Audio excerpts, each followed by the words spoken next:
Hello friends, welcome to savage point. நான் உங்கள் ஏஸ்கா. So 2025 ஆரம்பித்து கிட்டத்தட்ட 3 மாதம் முடிய போகுது. ஸோ இந்த ஒரு 3 மாதத்தில் நம்ம யாருமே எதிர்பார்க்காத பல சர்ப்ரைஸ் பிளாக் பஸ்டர்ஸ்லாம் நடந்தது இந்த இந்தியன் சினிமா இண்டஸ்ட்ரியில்.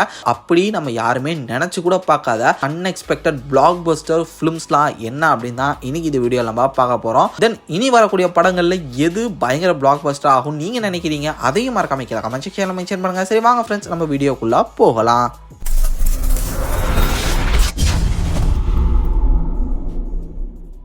லிஸ்ட்டுக்குள்ளே போகிறதுக்கு முன்னாடி ஒரு ஹானரபிள் மென்ஷனாக நான் இந்த இடத்துல பேசிக்கிறேன். அதாவது எம்பரான் லூசிஃபர் 2 எனக்கு தெரிஞ்சு இந்த மாதத்தோட one of the most blockbuster ஃபிலிமாக எம்பரான் இருக்குமோன்னு எனக்கு தோணுது. ஏன்னா விஷுவலி வந்து பார்த்தீங்கன்னா ஒரு பக்கா எக்ஸ்ட்ரீம் பேக்டாக எம்பரான் இருக்கு. மோஸ்ட்லி டெக்னிக்கல் ஸ்டஃபாக இருக்கட்டும், ரெக்கார்ட்ஸ் ரீதியாக எல்லாத்துலேயும் வந்து அமேசிங்கான ஒரு ஒர்க்கை ஒரு ரோலை எம்பரான் ப்ளே பண்ணிக்கிட்டு இருக்கு. எனக்கு தெரிஞ்சு மலையாளம் இண்டஸ்ட்ரியில் ஒன் ஆஃப் த பிக்கஸ்ட் பிளாக் பஸ்டராக எம்பரானை பிருத்விராஜ் மாற்றி காட்டுவாரோன்னு எனக்கு தோணுது. அந்த மாதிரியான ப்ரொமோஷன்ஸ் எல்லாமே வந்து பார்த்தீங்கன்னா ப்ராப்பரா நடந்துகிட்டு இருக்கு. அதனால இன்னும் மார்ச் மந்த் முடியல. அது மட்டும் இல்லாமல் இந்த படமும் மார்ச் மந்த்ல தான் இருக்குன்ற காரணத்தினால எனக்கு தெரிஞ்சு இது one of the blockbuster இந்த வருஷத்துல இருக்குன்ற காரணத்தினால இதை நான் ஹானரபிள் மென்ஷன்ல மென்ஷன் பண்ணிக்கிறேன். இதை பத்தி பேச முடியலனாலும் லிஸ்ட்ல ஏழாவதா இருக்கிறது சங்கராந்தி வஸ்துனாம். ஸோ இது வந்து பார்த்தீங்கன்னா ஒரு தெலுங்கு படம். இந்த ஒரு படம் வந்து சங்கராந்தி டைம்ல வந்து ரிலீஸ் ஆச்சு, அதாவது பொங்கல் டைம்ல ரிலீஸ் ஆச்சு. கேம் சேஞ்சரோட இந்த 2 படத்தோட ப்ரொடியூசரும் வந்து பார்த்தீங்கன்னா தில்ராஜ் தான். இதுல வந்து கேம் சேஞ்சர் படம் வந்து 300 கோடி பட்ஜெட், இந்த படத்தோட பட்ஜெட் வந்து பார்த்தீங்கன்னா ஜஸ்ட் 100 கோடிக்குள்ள தான். அப்படி பார்க்கும்போது தில்ராஜ் வந்து எனக்கு தெரிஞ்சு கேம் சேஞ்சர் தான் ஃபுல்லா ஃபோக்கஸ் பண்ணி இருந்திருப்பாரு.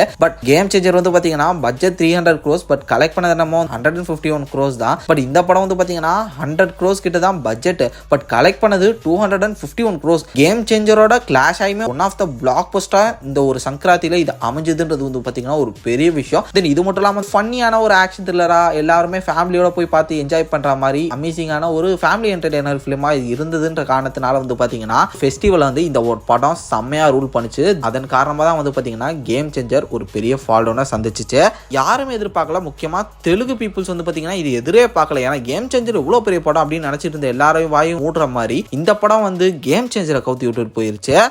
லிஸ்ட்ல 6ஆவதா இருக்கிறது சாவா. ஸோ இந்த ஒரு படம் வந்து பார்த்தீங்கன்னா பாலிவுட் படம். இது வந்து இந்த சத்ரபதி சிவாஜி அந்த ஒரு முகல் எம்பையர்ல பிரிட்டிஷ்க்கும் இவங்களுக்கு என்ன நடந்தது அது மாதிரியான விஷயத்தெல்லாம் வச்சு எடுத்த ஒரு படம். ஸோ இந்த ஒரு படம் நான் பார்க்கல, பட் இண்டஸ்ட்ரியல் ரீதியில் ஒரு பெரிய ரெவல்யூஷனே வந்து கிரியேட் பண்ணிச்சு இப்போ ரீசெண்ட் டைம்ஸ்ல பாலிவுட்ல அப்படின்னு சொல்றாங்க. ஏன்னா இந்த ஒரு ஸ்டார்டிங் ஃபேஸ்ல 2025ல ஏகப்பட்ட பாலிவுட் படங்கள் வந்திருந்தாலுமே, பெரிய பெரிய ஆக்ட்ரஸ் படம் வந்திருந்தாலுமே இந்த ஒரு படம் ப்ராமிசிங்கான ஒரு படமா இருந்தது. தென் இது மட்டும் இல்லாம 200 to 300 crores தான் இந்த ஒரு படத்தோட பட்ஜெட். அப்படி இருந்து 700 crores மேல வந்து அந்த படம் கலெக்ட் பண்ணிருக்கு. கிட்டத்தட்ட 800 crores கிட்ட வந்து பாத்தீங்கன்னா இந்த படம் வந்து கலெக்ட் பண்ணிருக்கு. அந்த அளவு ஒரு பயங்கரமான பிளாக் பஸ்டர் அந்த படம் அமைஞ்சிருக்குன்னு சொல்றாங்க. அப்படி பார்க்கும்போது இது வந்து பேன் இண்டியன் படமா அந்த அளவு சக்சஸ் ஆச்சான்னு கேட்டீங்கன்னா கிடையாது. ஏன்னா தமிழ் ரீதியா இந்த படம் எத்தனை பேர் பார்த்து என்ஜாய் பண்ணீங்க அப்படின்னே தெரியல. முதல்ல இந்த படம் தமிழ்ல வந்துச்சா அப்படின்றதே ஒரு டவுட். அந்த அளவான ஒரு கொஸ்டின் தான் இருக்கு. அப்படி பார்க்கும்போது ஒன்லி நார்த் இந்தியன் தியேட்டர்களே இவ்வளவு பெரிய பெர்ஃபார்மன்ஸ் பண்ணி இந்த படம் வந்து பாத்தீங்கன்னா one of the blockbuster இந்த வருஷத்துல இது இருக்கு.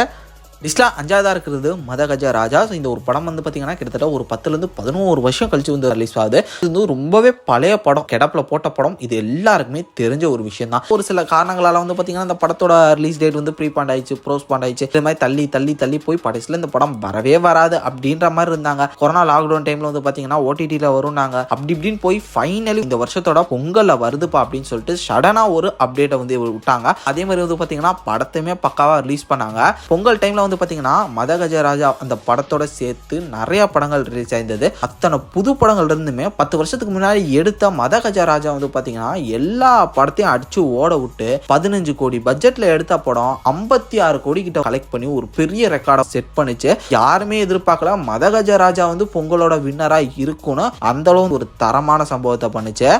லிஸ்ட்ல 4ஆவதா இருக்கிறது டொமினிக் த லேடிஸ் பர்ஸ். இந்த ஒரு படத்தோட ஆக்டர் மம்முட்டி தான். இது மட்டும் இல்லாம இந்த படத்தோட டைரக்டர் கௌதம் வாசுதேவ் மேனன். யாருமே எதிர்பார்த்திருக்கவே மாட்டீங்க. ஏன்னா இந்த ஒரு படம் அவ்வளவு சைலண்டா வந்ததும் தெரியாம போனதும் தெரியாம தான் இருந்தது. பட் இருந்தாலும் மலையாளம் இண்டஸ்ட்ரியில ஓவராலா நிறைய பேராலும் பாராட்டப்பட்ட ஒரு படமா இது அமைஞ்சிருந்தது. ஆஃப்டர் வெந்து தண்ணீர் காடு அந்த படம் வந்து பாத்தீங்கன்னா ஒரு ஆவரேஜ். இப்படி வந்து ஒரு பெரிய டவுன்ஃபால்ல இருக்கக்கூடிய ஜிவிஎம் வந்து பாத்தீங்கன்னா ஒரு தரமான கம்பேக் இந்த ஒரு படம் மூலமா கொடுப்பாருன்னு உண்மையிலே வந்து பாத்தீங்கன்னா ஒரு ப்ராமிசிங்கான ஒரு ஃபிலிம் தான். அமேசிங்கான ஒரு ஸ்டோரி லைன் சொல்லி அடிச்சு பிளாக் பஸ்டர் வந்து பாத்தீங்கன்னா மலையாளம் இண்டஸ்ட்ரியில அப்ப நாங்க கிட்டத்தட்ட ஒரு 14 கோடி கிட்ட வந்து பாத்தீங்கன்னா அந்த படம் கலெக்ட் பண்ணுச்சு.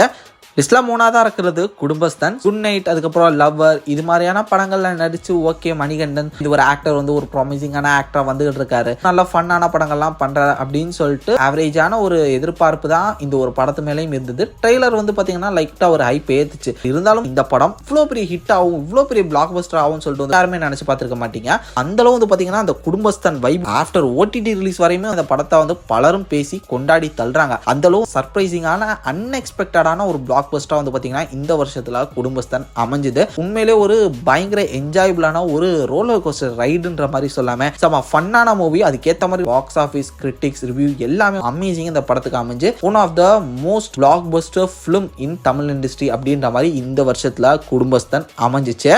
லிஸ்ட்ல 2ஆவதா இருக்கிறது டிராகன். டெஃபினட்டா வந்து பாத்தீங்கன்னா இந்த படத்துக்கு மேல ஒரு பெரிய எதிர்பார்ப்பு இருந்தது. ஃபார் ரீசன் லவ் டுடேக்கு அப்புறம் வந்து பாத்தீங்கன்னா பிரதீப் ரங்கநாதனோட ஆக்டிங்ல ஒரு படம் வரப்போகுது. அது ஓமை கடவுளை எடுத்த டைரக்டர் அஸ்வத் மாரிமுத்து அப்படின்னு பார்க்கும்போது ஓகே இது வந்து ஒரு ஃபன்னான படம், அது காலேஜ் லைஃப்ல வருது அப்படின்னு சொல்லிட்டு எதிர்பார்ப்பு இருந்தது. பட் ட்ரெய்லர் வந்து பாத்தீங்கன்னா அது எல்லாத்தையுமே போட்டு உடைச்ச மாதிரி என்னடா அது டான் 2 காப்பி மாதிரி இருக்கு, டான் 2வா டான் காப்பியா அப்படின்னு சொல்லிட்டு ஏகப்பட்ட கிரிட்டிக்ஸ் கழுவி ஊத்துனாங்க. தருதலையா போறதுக்கு தான் இவங்க தான் வழி சொல்றானுங்க. என்ன அது காலேஜ் லைஃப் வந்து ரொம்ப எக்ஸாஜரேட் பண்ணி இங்க ஆல்ரெடி காலேஜ்லாம் படிச்சுட்டு ஒருத்தனும் உருப்பட மாட்டான், இவனுங்க லைஃப்ல உருப்படாம போறதுக்கு இன்னொரு ஒரு படம் கொடுத்து வச்சிருக்காங்க, இந்த ஒரு படம் ஒரு குப்பை அதுன்னு சொல்லிட்டு கெட்ட வார்த்தையில பிரதீப் ரங்கநாதையும் அஸ்வத் மாரிமுத்தையும் திட்டுறதுன்னா இந்த மாதிரி ஏகப்பட்ட கான்ட்ரோவர்சி பிஃபோர் ரிலீஸ் படத்துக்கு வந்து இருந்தது. பட் ஆஃப்டர் ரிலீஸ் அந்தர்பல்ட்டி அடிச்ச மாதிரி அத்தனை பேரும் அஸ்வத் மாரிமுத்து கிட்ட சாரி கேட்ட மாதிரி ஒரு சுச்சுவேஷன் தான் ஆயிப்போச்சு. அந்த அளவு ஒரு பயங்கர ஃபன் பேக்டான ஒரு படம்ன்றதையும் தாண்டி எமோஷனலா நல்ல கருத்தை கொடுத்த ஒரு படமாவும் வந்து பாத்தீங்கன்னா இப்ப ரீசென்ட் டைம்ல அமைஞ்சு எல்லாராலையும் வந்து பாத்தீங்கன்னா கொண்டாடப்பட்ட one of the most blockbuster film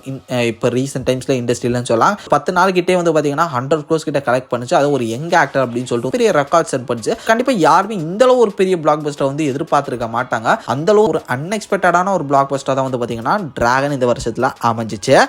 final நம்ம லிஸ்ட்ல நம்பர் 1 பொசிஷன்ல இருக்கிறது பொன்மேன். ஸோ இந்த ஒரு படத்துக்கு மேல வந்து பெரிய ஹைப்பே கிடையாது. பிகாஸ் விஜல் ஜோசப் வந்து ஒரு நல்ல ஆக்டர் தான், ஒரு நல்ல கதையை சூஸ் பண்ணி நடிக்கக்கூடிய ஒரு ஆக்டர். பட் எல்லாருக்கும் தெரிஞ்ச பர்சனா அப்படின்னு கேட்டீங்கன்னா அதாவது மற்ற இண்டஸ்ட்ரியை பொறுத்தவரை லைக் நார்த் இந்தியன், அதுக்கப்புறம் தெலுங்கு மக்கள், தமிழ் மக்கள் இவங்க எல்லாருக்குமே தெரிஞ்ச ஒரு நோன்ட் ஆக்டரான்னு கேட்டீங்கன்னா கிடையாது. ஒன்லி மலையாளம் இண்டஸ்ட்ரியை பொறுத்தவரை வந்து பாத்தீங்கன்னா ஒரு ஃபேமஸான ஆக்டர். தமிழ் மற்ற இண்டஸ்ட்ரீஸ்லாம் ஓரளவு தெரிஞ்ச ஆக்டர் அப்பதான் வந்துட்டு இருக்காரு. இப்படி பார்க்கும்போது மற்ற இண்டஸ்ட்ரியை பொறுத்தவரையும் ஒரு பெரிய எதிர்பார்ப்பு இல்ல. மலையாளம் இண்டஸ்ட்ரி விஜய் ஜோசப் தானே மாசத்துக்கு ஒரு படம் விடுவாரு அப்படின்னு சொல்லிட்டு அவங்களும் லெஃப்ட் ஹேண்ட்ல தான் டீல் பண்ணாங்க. பட் லிட்டரலி அந்த பொன்மேன் படம் ஒரு அமேசிங்கான ஒரு பிளாக் பஸ்டர், ஒரு செம்ம கருத்து, அதை வேற லெவல் பண்ணிட்டாங்க. இது மட்டும் இல்லாம ஆக்டர் விஜய் ஜோசப் அவருக்கு வந்து ஒரு பெரிய ஹேட்ஸ் ஆப்னே சொல்லணும். அவரு வேற லெவல் பண்ணிட்டாரு இந்த படத்துல. இப்படி ஓவராலா அமேசிங்கான பாசிட்டிவ் ரிவ்யூஸ் இந்த படத்துக்கு வந்து பெரிய பிளாக் பஸ்டரா இந்த வருஷத்துல வந்து பாத்தீங்கன்னா பொன்மேன் மலையாளம் இண்டஸ்ட்ரியில இருந்தது. தென் இது மட்டும் இல்லாம ஓடிடி ரிலீஸ்க்கு அப்புறம் எல்லா ரீஜனல் லாங்குவேஜஸ்லயும் டப்பாயி இப்போ ரிலீஸ் ஆயிருக்கு. ரீஜனல் லாங்குவேஜஸ் டப்பிங் வந்ததுக்கு அப்புறம் மற்ற இண்டஸ்ட்ரியில இருந்துமே விஜய் ஜோசப்